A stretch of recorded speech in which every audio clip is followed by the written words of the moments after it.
kan isugu imanay maanta duruuf isu kaaya keentay 5 tuulo dadkii ku noolaa oo ah beesha Bahabar Ali 5 tuulo waxa weeye fadhixun fiqa aadan oo anigu heer tuuleedii ahay oo anigu Axmed Yaasiin Salawaad Fariid heer tuuleedii aaqilna ah Sheekh Waare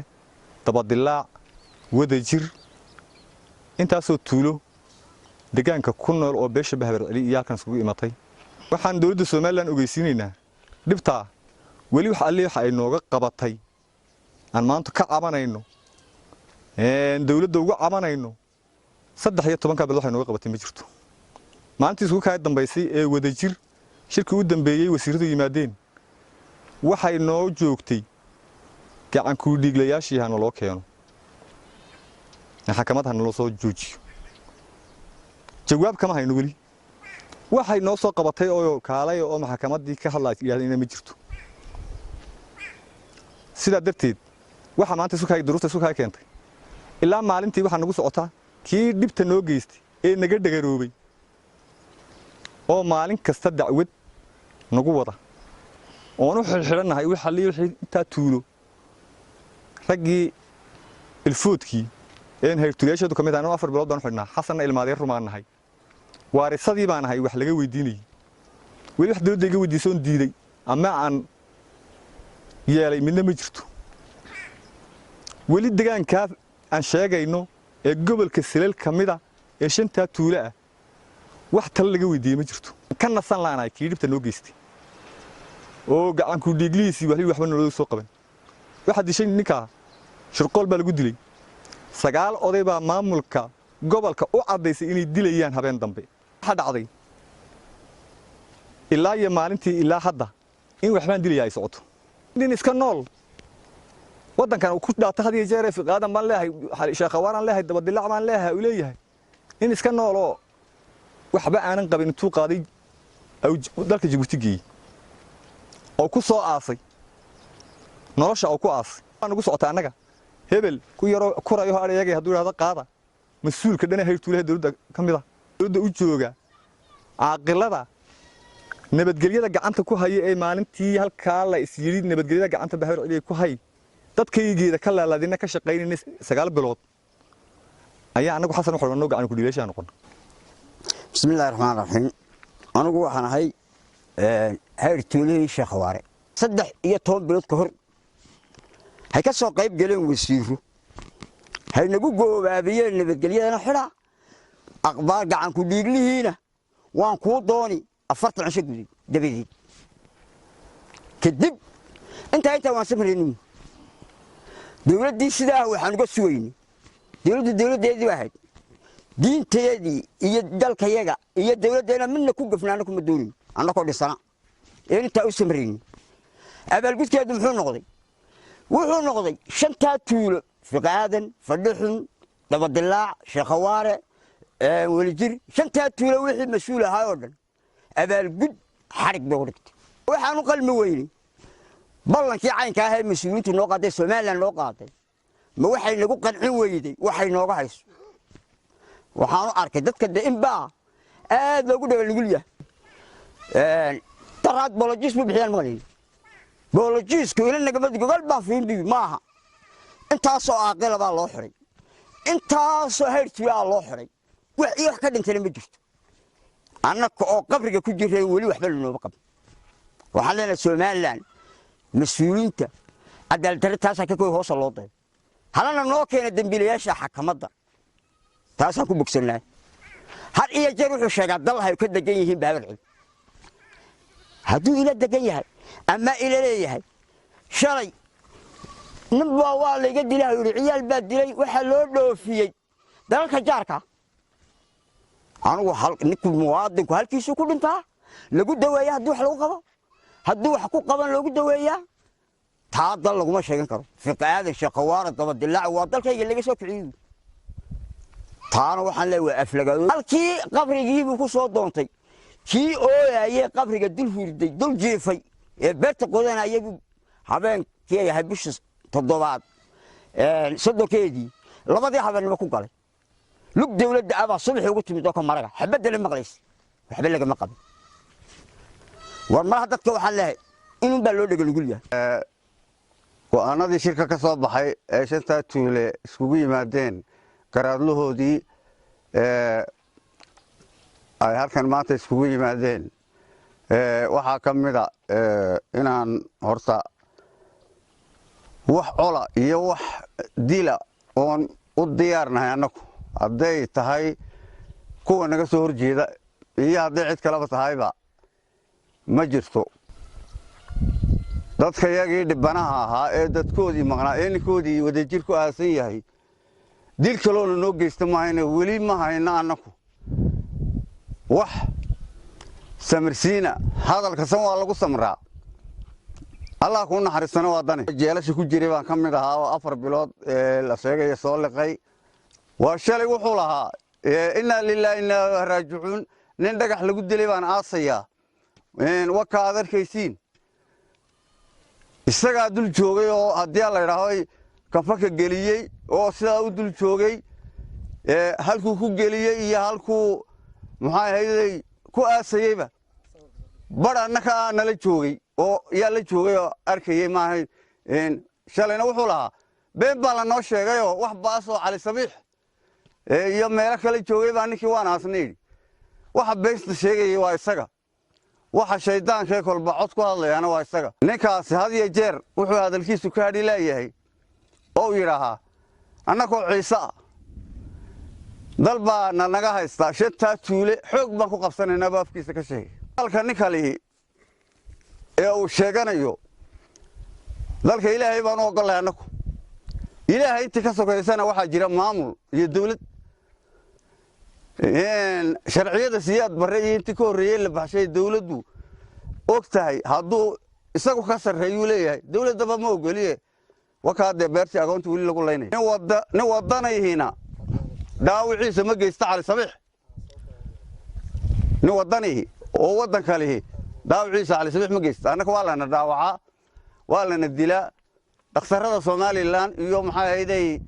wadanka Soomaaliland ay taalabaan geysanaa wixii la naga dilo inuu wadanku isagu shaqo ku lahayn taas baa inagu calaama oo hadeed kuma marmaynaba wadanka isaga magacay waxa la yiraahdaa Aamir Muuse Cadar waxaan ka mid ahay tuulooyinka shanta ah ee la sheegay tuulada Dabadilac odayaasheeda iyo aqliilihiga ka midna in ay dawladdu wax ka qabato balkii ay noo qabatay bishii tan ku 13 ahayd ee wasiiradu yimaadeen ee 40 cisho ahaa waynoo quuri weeye dawladdu 12 bilood baa ka dambaysay waxba waa lii soo weynaa Allah niga gargaaro waxaan baa lii soo qabnay gacan ku dhiiglihiya kaale ka hadla midna kama hayno waxa ka dambeeyay way ogtahay dawladda Soomaaliland dad nool oo nolosha lagu aasay oo caalamka loo bandhigay oo meeskiisa halkan la soo diligo ninkan beenaalaha dad baa beenii sheegay uu dul taagan yahay oo ku dul qodbadaynayo oo inna lillahi wa inna ilaahi raaji'uun ka dul hayo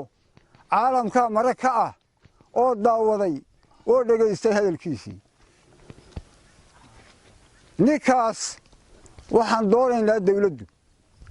in ay cadaalad noo horkeento in ay maxkamad noo mariso in aan xaq ku wada hadalno waayo ninka ilaahay buu ku gafay ummaddu ku gafay dawladdu ku gafay waa Xasan Cabdullaahi waxa weeyaan nikaas oday waxa la yiri hadii uu oday yahay laba mid noqdaa ayatalis iyo aabuqtalis ninkay waa aabuqtalis annaga oo sida xaalkayagu yahay dilkii halka ka dhacay weli waxa qancisa iyo waxaan ku qabowno oo amba shiciba oo duulkii dhagarta naga galay ah amba cid soo raacda ah oo hor joogto naga qancisay ma jirto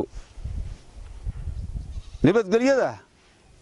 sidii aan ugu ballan qaadnay sidii uun baanu haynaaye kamaanaa caajisin ayay nagu tahay oon faraha ku haynaa iminkana diyaar uma yihin inaan wax dillo ee waxaan doonaynaa uun dilkaa foolxuna nagu dhacay ee dharaar walba aqlidayadii hayrtulayaashayadii indheergaratadayadii cisho walba gaadhig walwaalay inuu soo sido ee xafiisyada ku wada qorantay wax alla wax dulmiya ooy galeen oo ragga lagu xidhxidhayo ma garanayno waa calaacal oy waxaan anugu meesha maanta u imiday dawladda sharaftale waxaan ka codsanayaa inay ii soo dhowayso ciddii ku fulisay dilka xaqdarrada ah walaalkay oy ka mid yihiin inaynan iska kaayo indhatirin oy dadkii dhibta qabay baan nahaye dhibta nahaysa iyo wixii xaqa nagu lahayn haynoo garataan doonaynaa garata waxaa ka soo wareegay sidaan hareba idinku sheegay sanad ayaa ka soo wareegay dilkii xasan weli dawladdu wax alla wax haba yaraatee haddaan nahay qoyskii dhibaatada ay gaadhay iyo dilkaay haynoo qabatay ma jiro cabashadayda maxakamadda haraan u geeyey iminkana waxaan u cabanayaa dawladda somalilan ee sharafta leh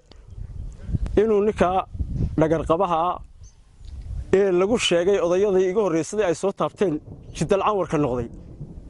inuu halkaa kaga nidray kuna dhaartay waxaan dilayaa 8 nin oo beerta joogta ma beenin dhaartiisii wuu rumeeyey wuxuu nagu fuliyey annaga oo 3 nina oo ninkii walaalihiya iyo 3 ubada oo laba ka hadhay ninkii la dilay oo kolkay safri waayeen halka qabriga ku dul sasabayaa bi halka ku jiraan ma jiray iyo dilkay nagu dhacay bishii 7 29keedii buu ahaa saacadda waxay ahayd 2 oo rubucla habeennimo wuu fuliyey dilka dawladdu way og tahay waxaa joogay boolis tuulada wada jir degaankeeda nahay rasaasta way maqlaysay subaxii markuu waagu berinaynan iska kaayo indhatirin oo dadkii dhibta qabay baan nahaye dhibta nahaysa iyo wixii xaqa nagu lahayn haynoo garataan doonaynaa garata waa uurku dhiig waa gacan ku dhiigle waa mala ku dhiigle gacanta maluu ka dhagaroobe maskaxdu ka dhagaroobe maluhu ku dhagaroobe caguhu ka dhagaroobe welina uu baaqayaa wuxuu leeyahay gogol nabadeed baan dhigayaa gogashan ragallow waxaani dhaqaaqi waaye maaroos baaba dadkaa la yidhaa waan safranaya gogashi waan keentaye ka ii sooya gabdha waxa weeyaan oo la guursanayo sidii oo kale taas ka dheenta nin dhagaroobo oo dad ka dhagaroobo qabiil ka dhagaroobay ma geeraaro caddaanada geela kuma qasha arigana kama guro ciisaana kama urursado waa laba geelqaadoo kolboqolladu dilaa u hangoolaystaa waxaan leenahay annagu ninkaa xasan xakabad horteeda ayaan ku kala baxaynaa waxa weeye hadduu dadka galaafanaya waa la qabtaa wixii ninkaa aan ku wada hadalaay waa maxakabad wixii dawladduna waxaan leeyahay dee inaan samirna annagu waan samirnay intaasoo dhibood baan u samraynaa isagii oon wax laga dilin wuxuu leeyahay waxbaan dilayaa 8 baan dilayaa annaga 8 baan dilayaa wali nagama maqal annagoo dhagarka iyagu cad yahay bilaa sababna ku dhimana annaga la nagama maqal 8 baan ugu aarayaa iyo mid baan ugu aarayaa la nagama maqal mana aarsan gariliina waxaan kaga tagayaa islaamnimada mid baa loo yahay ilaahayna waa loo simeeyaa dawladda waxaan ka codsanaynaa maxakabad inaan ku wada hadallo ninkaas wixii camalkiisa uu yahay ha ahaado wixiisa aan ku wada hadalay waa maxakabad